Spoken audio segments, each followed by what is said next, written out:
Hello student, welcome back. Myself Hasmukh Chaudhary, and in our today's lecture we are going to discuss about normalization or first normal form. तो आज के हमारे lecture में हम normalisation देखेंगे। Normalisation क्या है, उसके टाइप कौन से हैं, और उसमें से जो पहला नॉर्मल फॉर्म है, फर्स्ट नॉर्मल फॉर्म, वो आज हम देखने वाले हैं।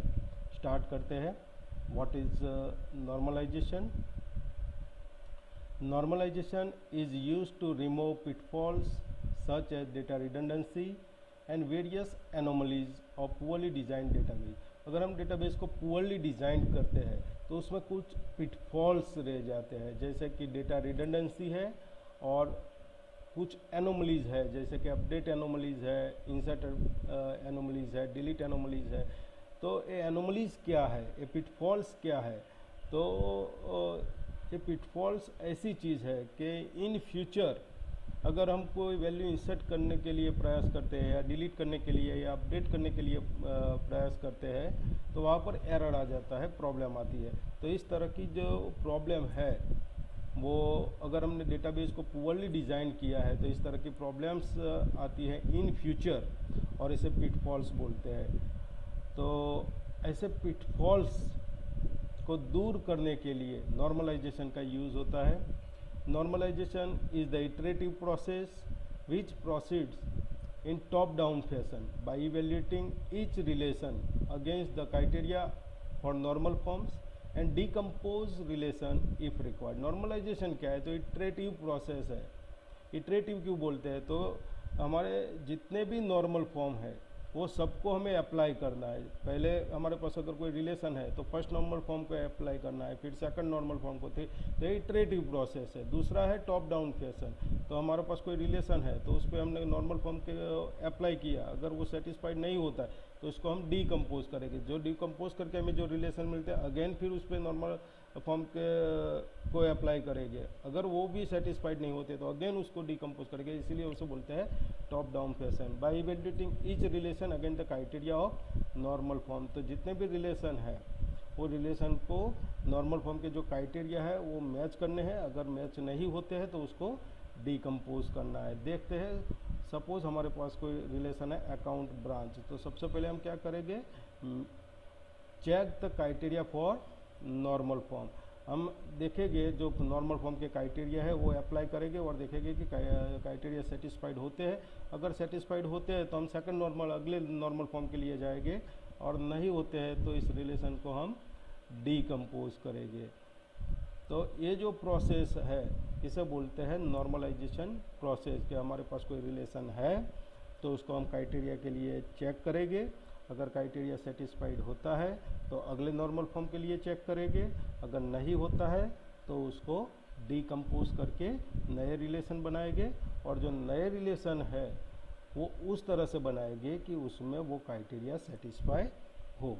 तो इस प्रोसेस को बोलते हैं नॉर्मलाइजेशन। और नॉर्मलाइजेशन का यूज़ क्या है? तो पुअरली डिज़ाइन डेटाबेस के जो पिटफॉल्स है, जो प्रॉब्लम्स है, वो नॉर्मलाइजेशन से दूर होते हैं। तो गोल ऑफ द नॉर्मलाइजेशन, सबसे पहले the main goal of the normalization process are to minimize the data redundancy. Data redundancy को दूर करता है। जैसे कि अकाउंट टेबल में हमने पहले देखा था कि अगर अहमदाबाद ब्रांच है और उसके 1000 अकाउंट है तो टेबल के अंदर जो उसका ब्रांच एड्रेस है वो 1000 टाइम स्टोर होगा। तो इस तरह का जो प्रॉब्लम है उसे बोलते हैं डेटा रिडंडेंसी। तो उसको मिनिमाइज़ करना है।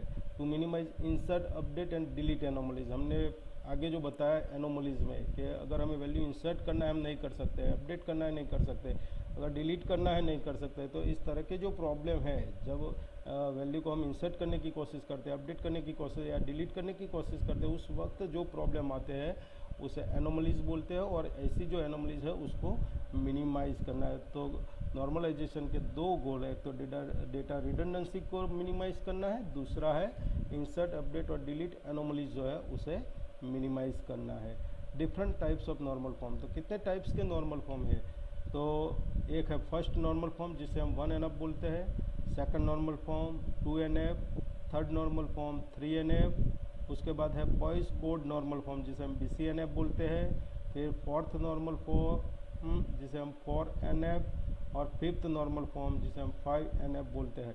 तो इसमें से जो डिप्लोमा के सिलेबस में जो है वो 3 नॉर्मल फॉर्म है, first normal form, second normal form and third normal form.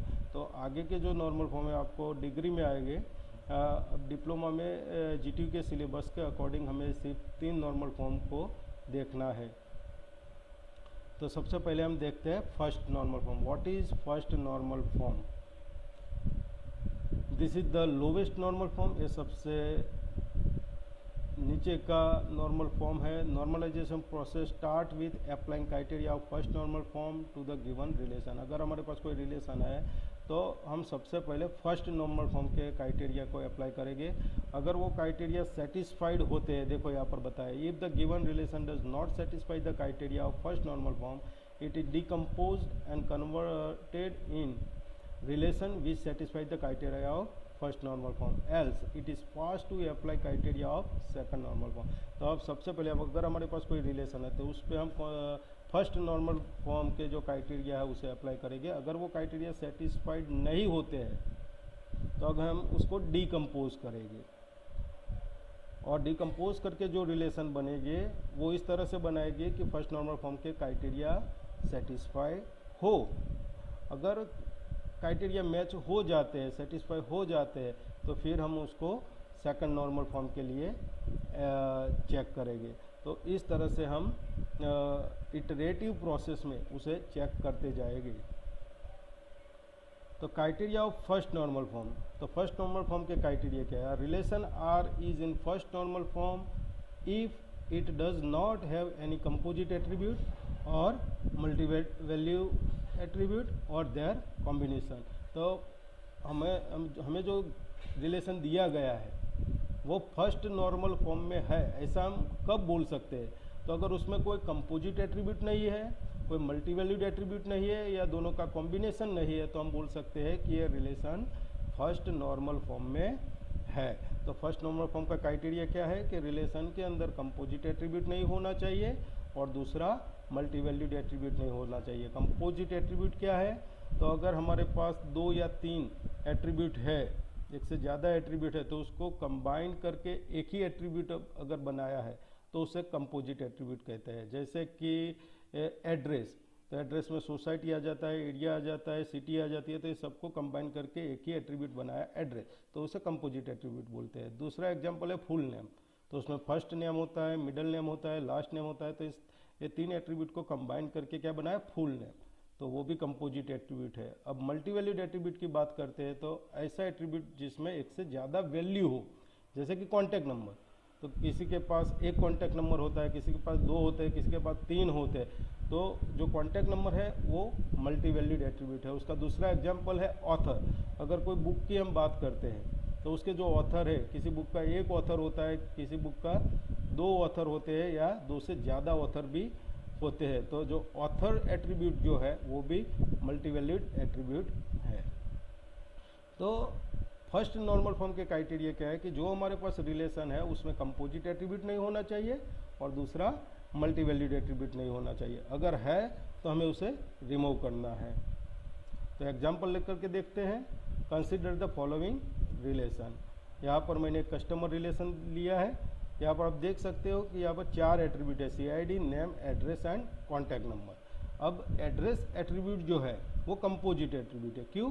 क्योंकि यहाँ पर जो 3 सब एट्रीब्यूट है, एक सोसाइटी है, एक एरिया है और सिटी है, तीनों को कंबाइन करके ए एट्रीब्यूट बनाया है, इसलिए कंपोजिट एट्रीब्यूट है। और दूसरा है कॉन्टैक्ट नंबर जो मल्टी वैल्यूड एट्रीब्यूट है, क्योंकि यहाँ पर एक भी कॉन्टैक्ट नंबर है, 2 भी है और 3 भी कॉन्टैक्ट नंबर है। दैट मीन्स कि यहाँ पर एक से ज़्यादा वैल्यू है, इसलिए उसे मल्टी वैल्यूड एट्रीब्यूट बोलते हैं, इसे कंपोजिट। अब फर्स्ट नंबर फॉर्म के जो क्राइटेरिया है वो क्या बताते हैं कि हमारे रिलेशन के अंदर कंपोजिट एट्रीब्यूट नहीं होना चाहिए और मल्टी वैल्यूड एट्रीब्यूट नहीं होना चाहिए। लेकिन यहाँ पर तो कंपोजिट एट्रीब्यूट भी है एड्रेस और मल्टी वैल्यूड एट्रीब्यूट भी है कॉन्टैक्ट नंबर। तो हमारा ये जो रिलेशन है वो फर्स्ट नॉर्मल फॉर्म में नहीं है। देखते हैं, here address is a composite attribute and contact number is a multi valued attribute. So this relation is not in first normal form. तो हमारा जो कस्टमर रिलेशन है वो फर्स्ट नॉर्मल फॉर्म के जो क्राइटेरिया है उसे सेटिस्फाई नहीं करता है। दैट मीन्स ये फर्स्ट नॉर्मल फॉर्म में नहीं है। तो क्या करेंगे, तो हमारा ये जो रिलेशन है फर्स्ट नॉर्मल फॉर्म में नहीं है, इससे कुछ प्रॉब्लम्स आते हैं। प्रॉब्लम्स क्या है देखते हैं ये रिलेशन के। तो इंफॉर्मेशन रिट्राइवल प्रॉब्लम, कि अगर हमें इसमें से कुछ इंफॉर्मेशन चाहिए, सिटी वाइज इंफॉर्मेशन चाहिए, सपोज या एरिया वाइज चाहिए या सोसाइटी वाइज चाहिए, तो हम उस इंफॉर्मेशन को रिट्राइव नहीं कर पाएंगे, एक प्रॉब्लम है। दूसरा प्रॉब्लम क्या है, it is not possible to store multiple values in a single field in a relation. तो कॉन्टैक्ट नंबर का जो यहाँ पर कॉलम है, जो फील्ड है, उसमें एक से ज़्यादा नंबर एक साथ हम स्टोर नहीं कर सकते डेटाबेस में। तो यहाँ पर दो प्रॉब्लम है, एक इंफॉर्मेशन रिट्राइवल प्रॉब्लम है, दूसरा it is not possible to store multiple value in the single field in a relation. तो इसका सॉल्यूशन क्या है, तो सबसे पहले हम सॉल्व करेंगे कंपोजिट एट्रीब्यूट को, सॉल्यूशन फॉर कंपोजिट एट्रीब्यूट। उसके बाद solution for multivalued attribute, multivalued attribute को सॉल्व करेंगे। और जो मल्टीवैल्यूड एट्रीब्यूट है वो दो अप्रोच से सॉल्व होता है, इसीलिए first approach and second approach. तो यहाँ पर हमें तीन सॉल्यूशन देखना है। पहला सॉल्यूशन जो है कंपोजिट एट्रीब्यूट के लिए है, फिर दूसरे जो दो सॉल्यूशन है वो मल्टीवैल्यूड एट्रीब्यूट के लिए है। तो देखते हैं वन बाय वन। सबसे पहले सॉल्यूशन फॉर कंपोजिट एट्रीब्यूट। तो क्या है सॉल्यूशन देखते हैं। Insert separate attributes in a relation for each sub attributes of a composite attribute. तो कंपोजिट एट्रीब्यूट के जो सब एट्रीब्यूट्स है तो वो सारे जो सब एट्रीब्यूट्स है उसके लिए सेपरेट एट्रीब्यूट ले लेते हैं। जैसे कि हमारे पास जो रिलेशन था, in our example insert 3 separate attribute society, area and city in place of single composite attribute address. तो उसमें एड्रेस जो था वो कंपोजिट एट्रीब्यूट था, तो उसकी जगह पे हम 3 सेपरेट एट्रीब्यूट ले लेंगे। कौन से, society, area and city. The customer relation without composite attribute is as follow. अगर हम एड्रेस की जगह 3 सेपरेट एट्रीब्यूट ले लेंगे, सोसाइटी, एरिया एंड सिटी, तो हमारा रिलेशन कुछ ऐसा दिखेगा। देखते हैं, तो यहाँ पर जो एड्रेस था उसकी जगह मैंने 3 सेपरेट एट्रीब्यूट ले लिए, सोसाइटी, एरिया एंड सिटी।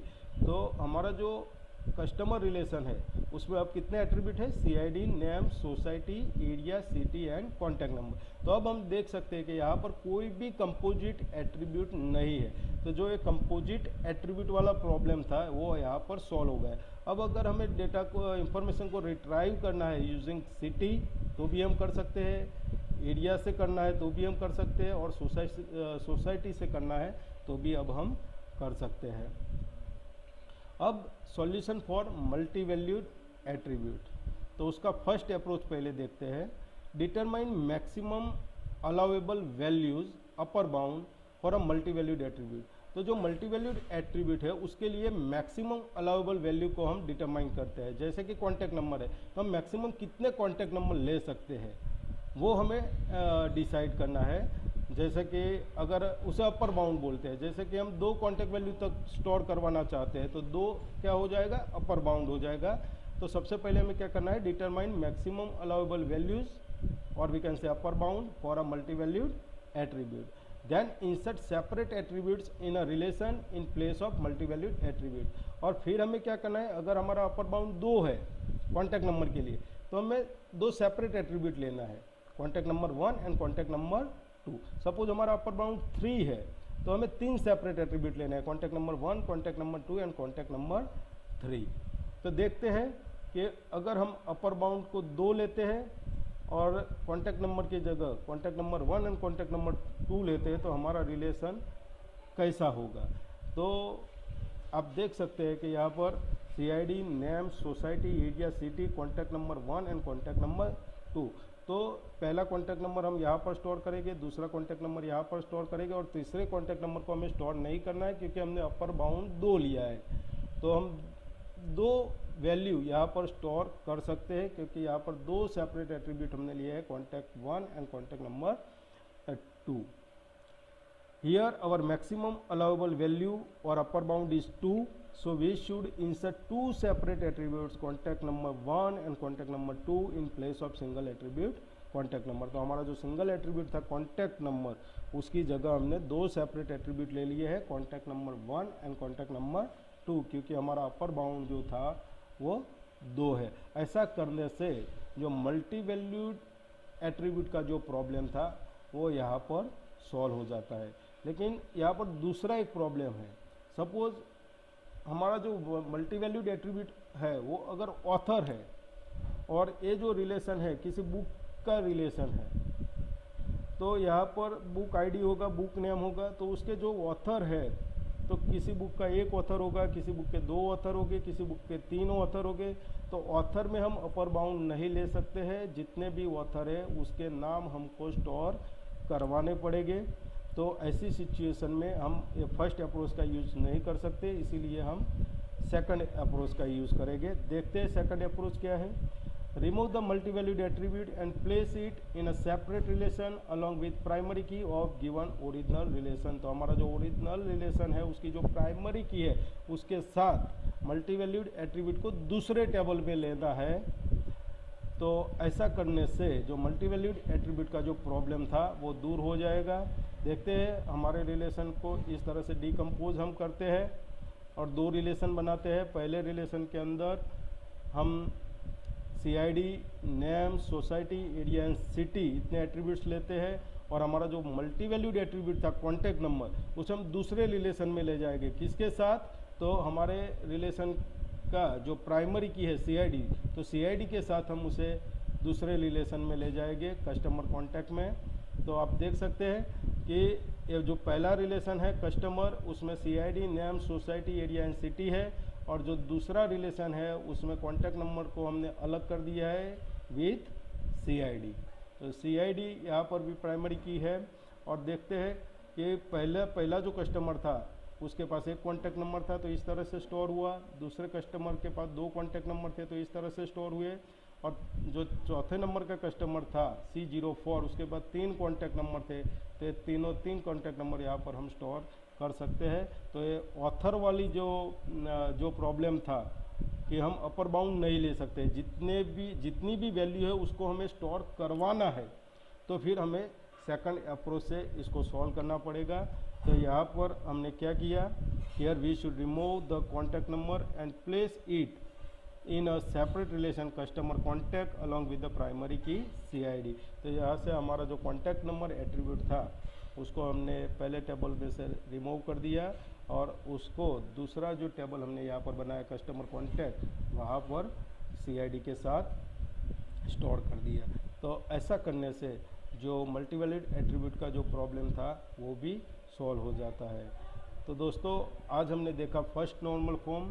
तो सबसे पहले जो हमारे पास रिलेशन है उसमें हमें फर्स्ट नॉर्मल फॉर्म के जो क्राइटेरिया है उसे अप्लाई करना है। फर्स्ट नॉर्मल फॉर्म के क्राइटेरिया क्या है कि उसमें कंपोजिट एट्रीब्यूट नहीं होना चाहिए और मल्टी वैल्यूड एट्रीब्यूट नहीं होना चाहिए। अगर वो है तो उसे हमें रिमूव करना है। उसके बाद हमने कंपोजिट एट्रीब्यूट का सॉल्यूशन देखा कि जो कंपोजिट एट्रीब्यूट है उसके जितने भी सब एट्रीब्यूट है उतनी सेपरेट एट्रीब्यूट हमें लेने हैं कंपोजिट एट्रीब्यूट की जगह पे। तो इस तरह से हम कंपोजिट एट्रीब्यूट को सॉल्व कर सकते हैं। और जो मल्टी वैल्यूड एट्रीब्यूट है उसमें 2 तरह के सॉल्यूशन है। पहले अप्रोच में हमने क्या किया, एक अपर बाउंड ले लिया और इतने सेपरेट एट्रीब्यूट्स ले लिए, और दूसरे अप्रोच में हमने क्या किया कि जो हमारा मल्टी वैल्यूड एट्रीब्यूट है उसको हमने दूसरे टेबल में प्राइमरी की के साथ शिफ्ट कर दिया। तो ऐसा करने से जो प्रॉब्लम है कंपोजिट एट्रीब्यूट का और मल्टी वैल्यूड एट्रीब्यूट का वो सॉल्व हो जाता है। अब हम बोल सकते हैं कि हमारे जो 2 रिलेशन है कस्टमर एंड कस्टमर कॉन्टैक्ट वो दोनों ही फर्स्ट नॉर्मल फॉर्म में है, क्योंकि यहाँ पर कोई कंपोजिट एट्रीब्यूट नहीं है और कोई मल्टी वैल्यूड एट्रीब्यूट नहीं है। तो दोस्तों आशा करते हैं कि आपको फर्स्ट नॉर्मल फॉर्म पता चल गया होगा। अगले लेक्चर में हम सेकंड नॉर्मल फॉर्म की बात करेंगे। तब तक के लिए थैंक यू वेरी मच।